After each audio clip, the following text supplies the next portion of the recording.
something very interesting last night.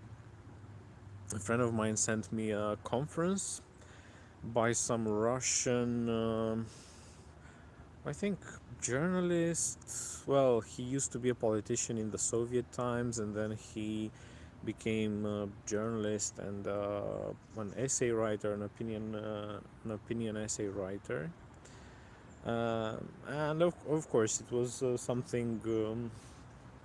All in all, it was something esoteric, conspiratorial, not very informative.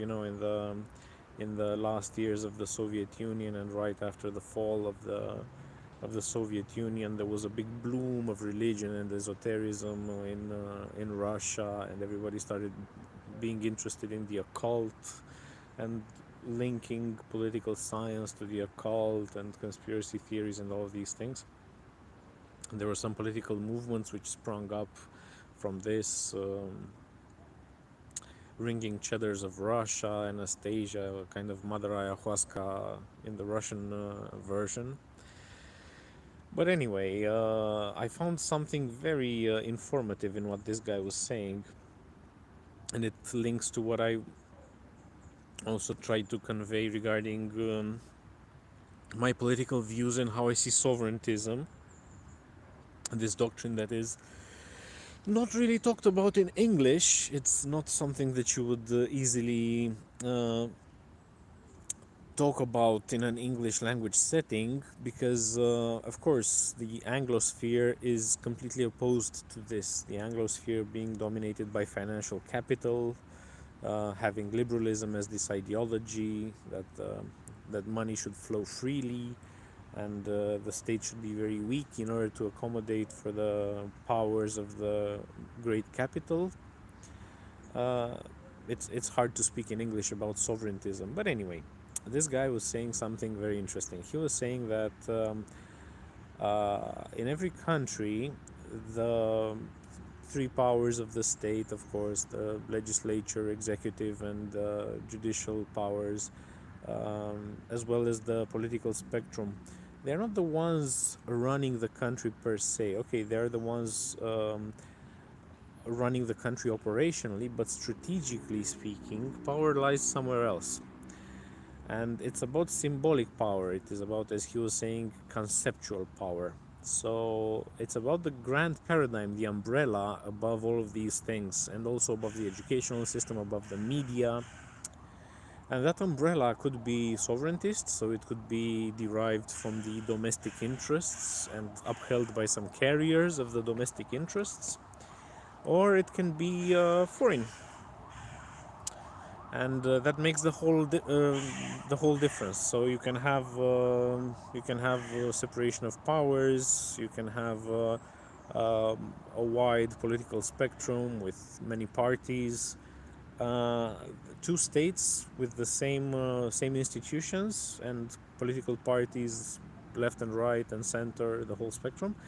They can look identical on paper but function completely differently, because sovereigntism is the overall ideology and the overall dome of the whole state structure and the whole cultural structure of the society.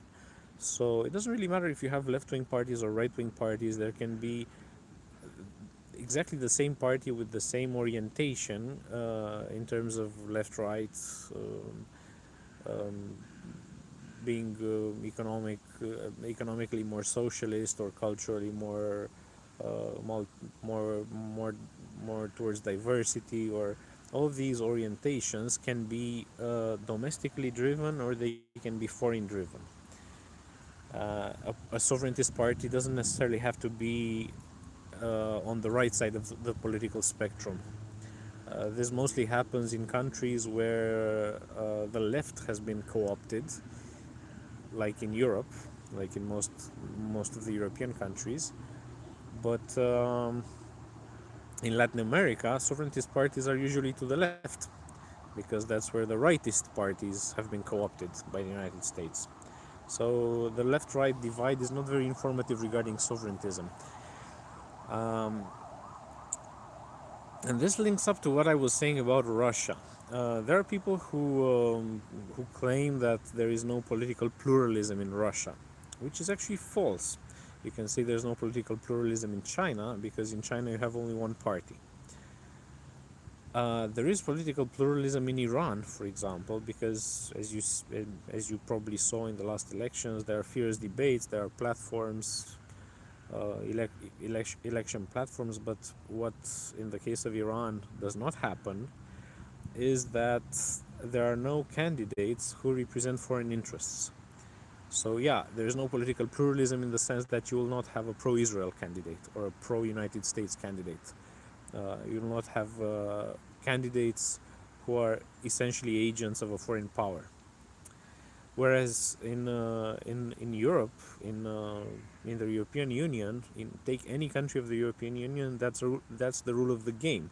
So if you're not an agent of the foreign power, in that case of the United States, you are deemed an extremist, and you are shut down, you are cancelled, you are banned from politics, and so on and so forth.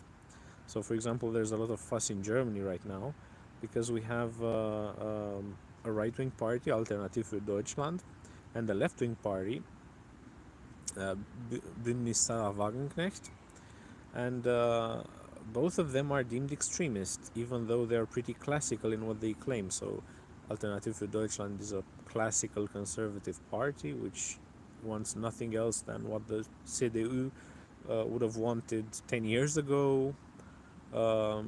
And the Bündnis Wagenknecht is just a regular left-wing party from 10, 20 years ago. Of course, anti-war, just like the Social Democrats war during the war in Iraq, the German Social Democrats during the war in Iraq. I think you can even have a green sovereigntist party which wants to decrease pollution, wants to improve air quality, wants to investigate personal care companies utilizing all sorts of carcinogens in their products, to investigate to ban forever chemicals, which are not the target of the green parties in Europe right now, who are the main um, spearhead of the American interests and of the American corporate interests. The aim of the green parties are to just spearhead the American agenda through some fake environmental targets like carbon emissions and so on. But of course, you can have a whole spectrum, a whole political spectrum of parties of whatever ideology, of whatever orientation, but they can all be sovereigntist. So you can have a left-wing sovereigntist party which wants more redistribution. You can have a right-wing sovereigntist party which wants less taxation and wants more free enterprise. None of them are somehow incompatible with the idea of sovereigntism. You can have both, just like in Russia, for example, you have and in China and in Iran. You have a multi-tier society with entrepreneurs, with large companies, also with poor people who are helped. So it's not something that's divergent from the Western European model. It's just that the parties advocating for these things do not work for the corporations and for the big banks and for the investment funds behind the big banks. They're not on on the payroll of BlackRock. You know, their purpose is not to help American investment funds gobble up the entire country and to use that country for proxy wars and stuff. So um, and yeah, this this would be my objection to people who say that there's no political opposition in Russia. To go back to my previous point, of course there is political opposition in Russia. If you look from 2000 onwards, in all the elections, the United Russia Party of Putin and Putin himself always had opposing candidates. They Nothing happened to them. So the main two contenders of Putin were Gennady Zyuganov from the Communist Party and Vladimir Zhirinovsky from the so-called Liberal Democratic Party, but it's more of a nationalist party. So these two parties are together with United Russia, make up the bulk of the preferences of the electorate, which was what was indeed, let's say, crowded out of the political spectrum, was the Yabloko party, the Liberal Party, and not because it was liberal. So the problem was not its liberalism. The problem was that it was an agent of a foreign power. So just as after 2000, Putin started de-oligarchizing the economy, at least with oligarchs who were aligned with Western interests and forced them either into prison or exile. The same happened on the political realm. There were, of course, debates, fierce debates regarding the path that Russia should take. But what was not deemed acceptable was a political force and political candidates who actively rallied against Russia's core interests. So, who rallied against the integrity of the Russian state, who wanted, I don't know, to give independence to Chechnya or to not annex Crimea. Like I can give the example of Boris Nemtsov, for example, who was assassinated in 2015 because he wanted to stage rallies against the annexation of Crimea. Of course, there are margins to the game.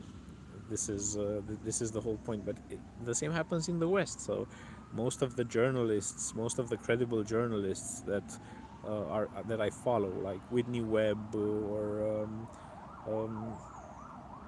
and that guy, and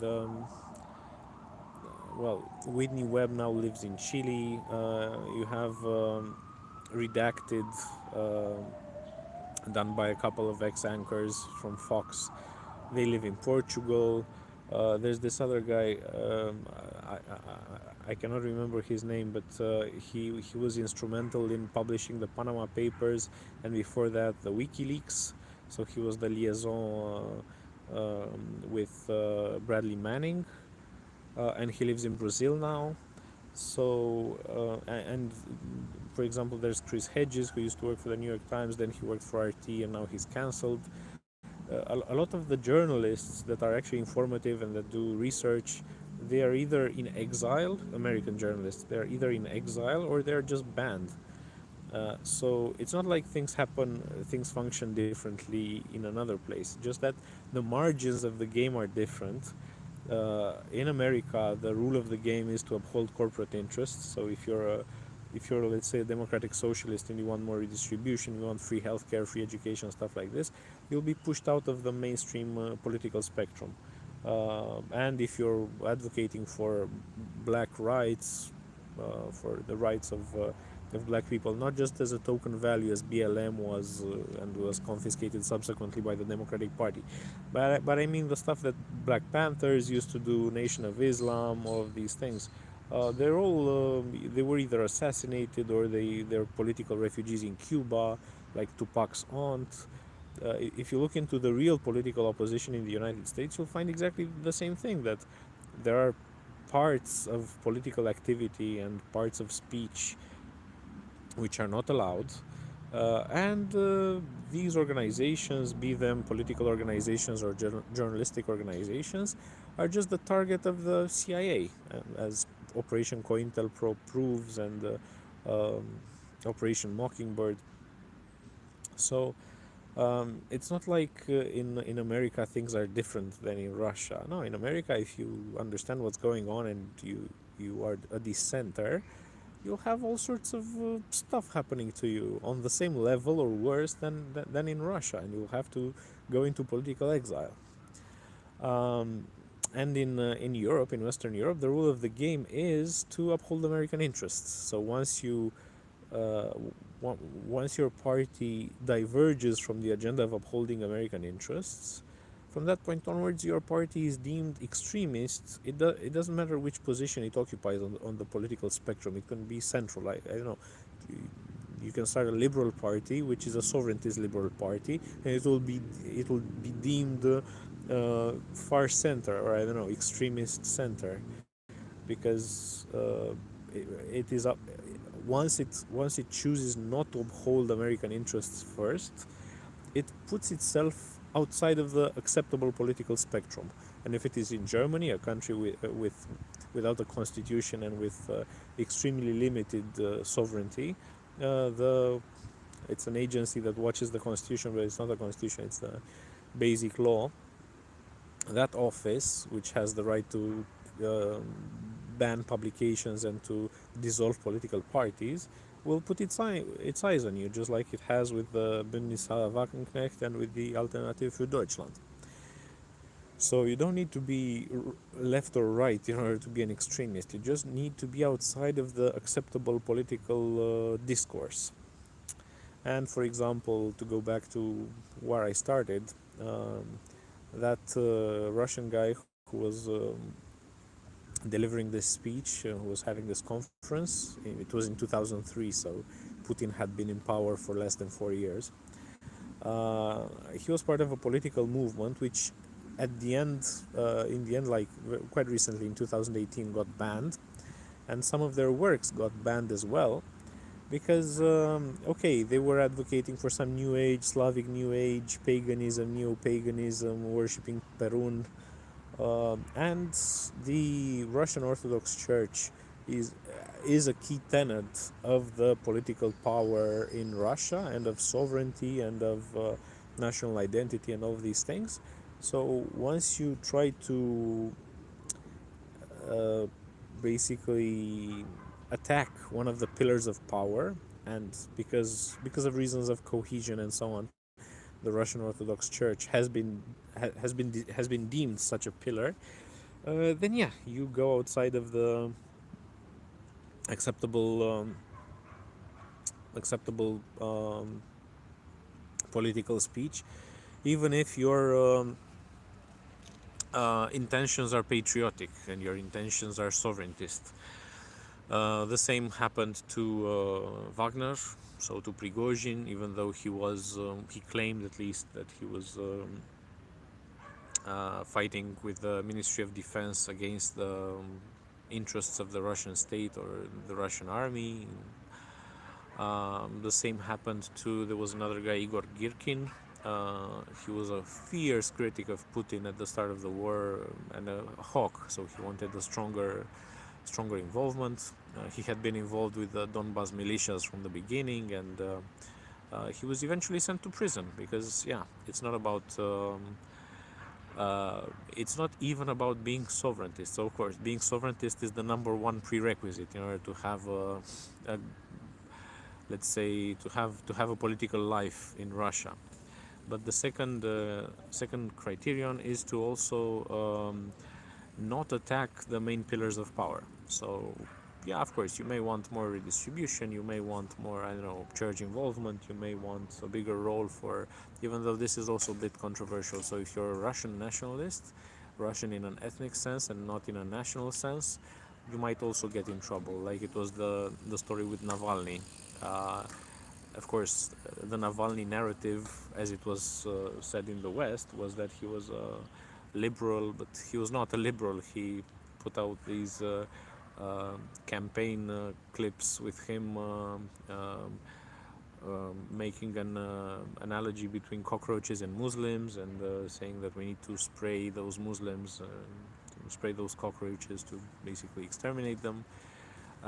This is when he had the failed bid to the Moscow city hall, because he was not in national politics in any way, despite what the Western propaganda machine says about him.